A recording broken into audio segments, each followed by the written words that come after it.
কবিকে জানাই আমাদের প্রণাম। উপস্থিত সকলকে জানাই শুভেচ্ছা। আজকের সন্ধ্যায় ট্যাগোর সোসাইটি সোনালী শাখার নিবেদন গানের গপ্প। একথা সর্বজন বিদিত যে যদিও রবীন্দ্রনাথ কবিগুরু বিশ্বকবি রূপেই বিখ্যাত, তবুও কবি কাব্য সৃষ্টির সঙ্গে সঙ্গীত সৃষ্টিতেও ছিলেন পুরোধার। কবির কোমল ভাবপ্রবণ মন তদানীন্তন বিভিন্ন ঘটনার দ্বারা প্রভাবিত হয়েছে, কখনো বেদনার্ত হয়েছে, আবার কখনো আনন্দে মুখরিত হয়েছে। একদিকে যেমন কবি মন প্রকৃতির সৌন্দর্যের ছোঁয়ায় মুখরিত হয়েছে, অন্যদিকে দেশের রাজনৈতিক ঘটনায় কখনো কখনো মর্মাহত হয়েছে। আর এসবের প্রকাশ কবি সাধারণ মানুষের মতো ব্যবহার না করে প্রকাশ করেছেন কবিতায়, প্রকাশ করেছেন সঙ্গীতে। কবির গানগুলির রচনাকাল লক্ষ্য করলে দেখা যায় এই গানগুলির এক একটি সময় কোনো বিশেষ ঘটনার প্রতিনিধিত্ব করছে। এইরকম 9টি গান নিয়ে তৈরি হয়েছে আমাদের শাখার নিবেদন গানের গপ্প। প্রথম গানটি হল তুমি যে সুরের আগুন লাগিয়ে দিলে মোর প্রাণে। চিত্রশিল্পী শ্রীযুক্ত অসিত কুমার হালদার মহাশয় আঁকা একটি ছবি অগ্নিবীণা বলে সরস্বতী। এটি উপলক্ষ করে এই গানটি সৃষ্টি হয়েছে।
শান্তিনিকেতনে মেয়েদের বোর্ডিং শ্রী ভবনের গোড়াপত্তন হয়।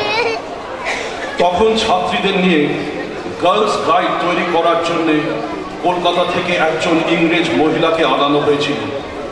এই গার্লস গাইড দলের জন্য গান রচিত হল অগ্নিশিখা এসো এসো।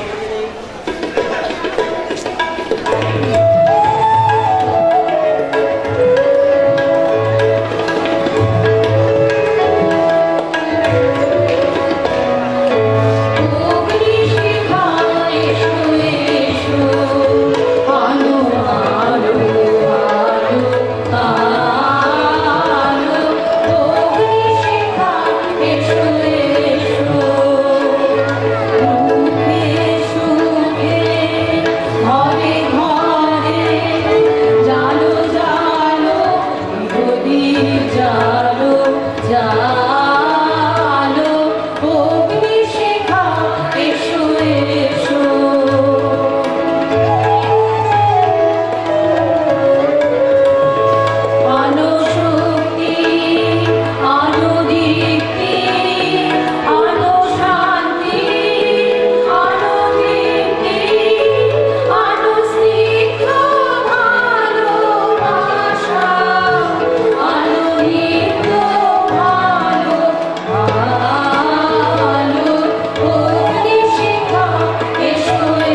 সালে দীনেন্দ্রনাথের একটি পোষা হরিণ হঠাৎ একদিন শান্তিনিকেতন থেকে পালিয়ে যায়।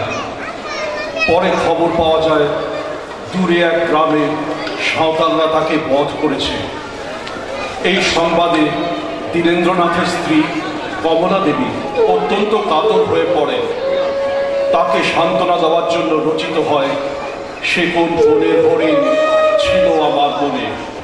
গানটি সুরে, কথায় ও ছন্দের সৌন্দর্যে অনবদ্য হয়ে উঠেছে।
জানা যায় বুদ্ধ গয়ায় ভ্রমণে গিয়ে একদিন প্রাতঃকালে এদিন আজি কোন ঘরে গো খুলে দিল দ্বার গানটি লিখেছিলেন রবীন্দ্রনাথ। হয়তো সে সময় করুণা ঘন বুদ্ধের ভাবই আচ্ছন্ন করেছিল তার কবি মন।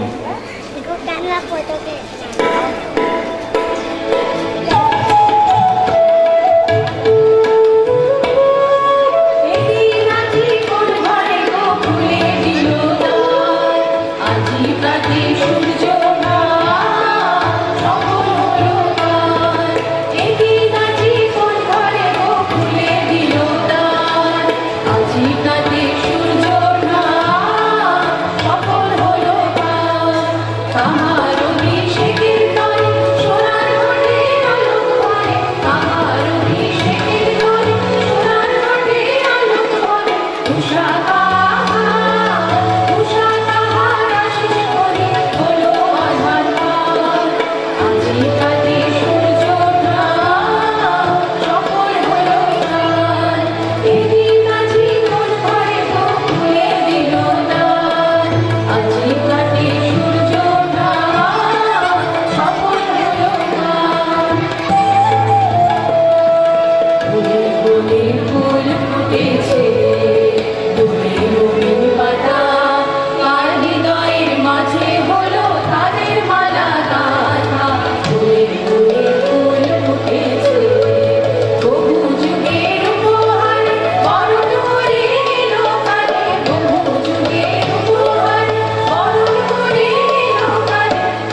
সালে সিন্ধু কাথিয়াওয়াড় ভ্রমণ শেষ করে শান্তিনিকেতনে ফিরে আসার সময় রবীন্দ্রনাথ সাথে নিয়ে এলেন একটি চাষি পরিবারকে।